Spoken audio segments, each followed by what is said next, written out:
ce qui doit lui donner une chance supplémentaire.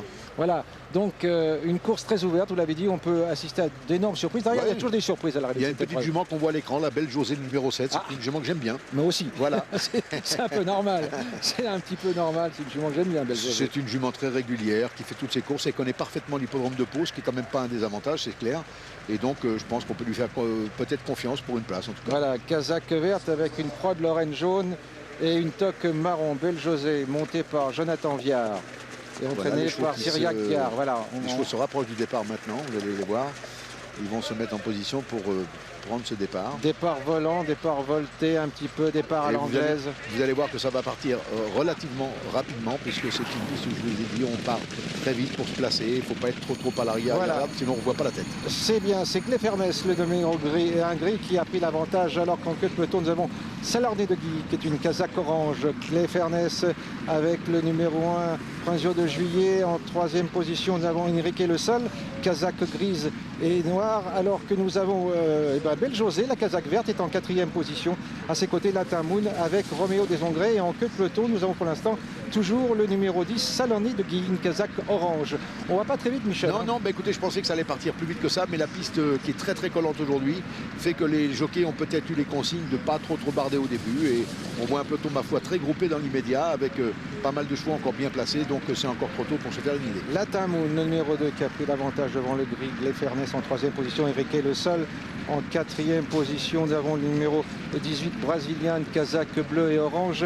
Et ensuite, nous avons Belle Josée, une casaque verte, et toujours en queue de peloton, Salarné de Guille, qui ferme la marche avec Rombaldi et avec aussi Pistolet Rouge. Voilà, nous sommes dans le premier virage avec un train vraiment de sénateurs, toujours Enrique Le Sol, Latin Moon, 2 chevaux en tête. Derrière, nous avons Cléfernès, le gris, un cheval qui fait un bon effort, c'est le numéro 3, Sable de Ligne, casaque bleu et orange, et nous repassons devant les tribunes. Il y a encore un tour de piste à faire, Michel, et toujours pareil, hein, oui, tout le monde se regarde. Hein. Toujours un train de sénateur, et c'est Latin Mood qui a pris les choses en main, je dirais, qui va à son rythme. Là, il a fait une petite faute, il est venu un petit peu au pied de l'obstacle. Et c'est Manon Brésilien qui a pris l'avantage. Il a perdu l'avantage à cause de ce petite faute sur cet obstacle. Et on voit le long de la corde le numéro 5, Pistolet Rouge, monté par Cyril Gombeau, qui fait un bon effort.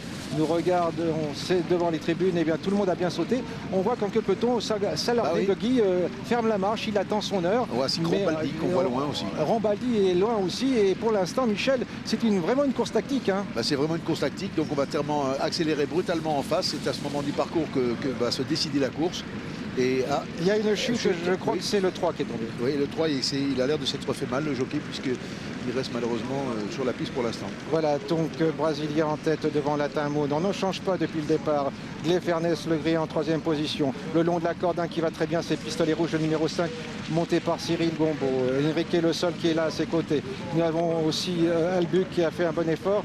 Et derrière, nous avons Rombaldi qui commence à se rapprocher. Et surtout, Salarné de Guy, le numéro 10, qui commence maintenant, parce qu'il faut quand même qu'il se rapproche, parce qu'on va accélérer en face. Il faut être à portée de fusil, puisque s'il y a une brusque accélération, on risque de voir les leaders s'échapper. Après, ça peut être très dur pour revenir les battre, alors que devant, on va très facilement avec Brésilien, Latin Moon, Cléfernès, Albuc qui est là, Enrique Le Sol, Pistolet Rouge va remarquablement bien, Enrique Le Sol aussi, avec aussi un cheval qui fait un très bon effort maintenant.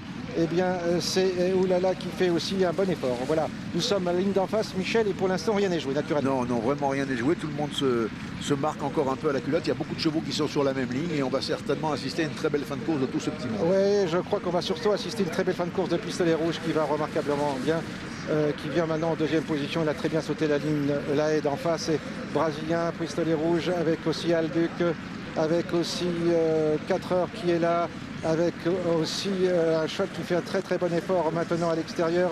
C'est oh là là, nous sommes maintenant dans le dernier virage. Attention à cette haie qui est toujours un petit peu délicate à passer, c'est dans le dernier tournant, là où ça accélère beaucoup et souvent des chevaux se précipitent un petit peu. Ça s'est bien passé pour l'ensemble des concurrents. Voilà, donc pour l'instant toujours Brésilien avec Albuc qui est là avec 4 heures qui n'est pas battu, avec Pistolet Rouge qui commence a demandé à souffler et nous sommes dans la dernière ligne droite, Michel, alors qu'il y a encore 2 obstacles à franchir. Brazilien n'est pas battu. Il n'y a plus qu'un seul obstacle à franchir, c'est la dernière haie. Et donc, c'est là que ça va se décider. On voit une lutte, beaucoup de chevaux encore qui ont la prétention de gagner. Aussi Salarné de Guy qui vient très vite maintenant, avec Pistolet Rouge aussi qui vient très vite. Pour l'instant, Brazilien va certainement l'emporter, mais derrière c'est la lutte avec Oulala qui va terminer très vite. Oulala qui a 12 ans et qui va terminer très vite. Brazilien, Oulala derrière 4 heures, avec aussi Albuc le 14 et Pistolet Rouge le 18, le 4, le 14, le 9 et le 5. Et le 5. Eh bien, Brazilien a pris la tête au bon moment. Voilà. Il s'est promené, hein. Le cheval a gagné vraiment très facilement. Vous voyez son jockey relevé au passage du poteau et qu'il l'a vraiment emporté vraiment d'une classe. Il n'avait pas ces derniers temps des performances formidables en haie, mais et le 4, ça. 12 ans, Michel. Ouais, le 4 qui fait une superbe course avec Jacques Ricou et qui termine à la seconde place. Le 14, Albuc, le 3e. L'un des favoris, vous voyez, il a répété. 9 et 5. Pistolet Rouge qui est 5e. Donc des cotes à l'arrivée, 41 contre 1 pour le 18 brésilien. Ouais, surtout pour le gagnant, le reste c'était quand même des chevaux un tout petit peu vus, mais le gagnant a un petit peu remporté cette course à la surprise générale. Mais à la surprise générale, mais il y a une course tactique, Michel. Donc les chevaux qui ont voulu faire la course d'attente, eh bien, ils ont eu du mal. Hein. Oui, il était quand même ce Brésilien dans les 7-8 premiers chevaux favoris. Et on le voit là, il mène depuis le premier kilomètre, donc pour l'instant son jockey a eu le temps de le laisser souffler. Oui. On va franchir cette haie qui est une haie difficile, vous m'avez dit, une haie difficile à franchir. Oui, non, mais c'est clair. Et donc là, on voit qu'il est bien le long de la corde, bien appliqué. Ils ont le rail, si on peut dire.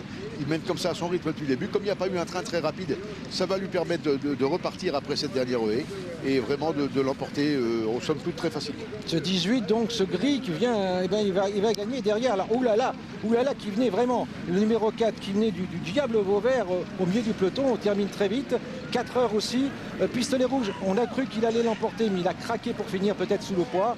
Et ensuite, eh bien, il n'y a pas de problème. Les autres, eh bien, ils sont tous battus. Oui, mais Albuck a fourni encore une belle fin de course. Hein. Je pense qu'il est à sa place dans le quintet, c'est ce qu'on avait dit, il a bien répété, donc ça c'est une bonne chose. Et vraiment une course où on a été vraiment très tranquillement dans la première partie du parcours, ce qui a beaucoup avantagé les leaders. Alors ce cheval, le 18 brésilien, c'est un cheval qui avait montré beaucoup de qualité, notamment ici même. Et c'est un cheval surtout qui est très constant dans l'effort et qui aujourd'hui ne méritait pas 41 contre 1. Bah oui, puis lui, vous voyez aussi, il était quand même assez vu dans la course. Il venait de faire sa rentrée lui aussi. Enfin, il faisait son retour sur les obstacles et vraiment une très belle course de sa part. Il l'a emporté. Regardez, oulala, 12 ans, c'est formidable. Ouais, c'est formidable, elle fait une course vraiment très belle. Et on regarde Albuck qui finit vraiment très bien le 14. Peut-être pas eu assez de train pour lui dans le parcours. Il est venu finir, mais je veux dire qu'il a été un peu pris de vitesse dans l'année tournant et que malgré cela, il a fourni une très bonne fin de course. Et là, on voit le 5, Pistolet Rouge, monté par Cyril Gombaud, qui est en tête de la Kazakh League et qui va marquer des points quand même. Mais donc, voilà, un jeune jockey, Stéphane Paillard, l'entraîneur Éric Leray qui gagne beaucoup de courses ici même à Pau. Donc Cyril Gombaud conforte sa première place, Raymond O'Brien est deuxième, David Cotin ne courait pas, il est troisième. Et donc voilà, une arrivée entre, c'est un cocktail entre des favoris et des outsiders. Oui, des outsiders, mais quand même qui n'étaient quand même pas complètement abandonnés, hein, même si le Brésilien était à une cote assez importante, mais il était quand même sur les journaux spécialisés parmi les 5-6 meilleurs chevaux de la course. Voilà, 18, 4, 14, 9 et 5. Voilà, Olivia. José et Pierre, merci. Demain,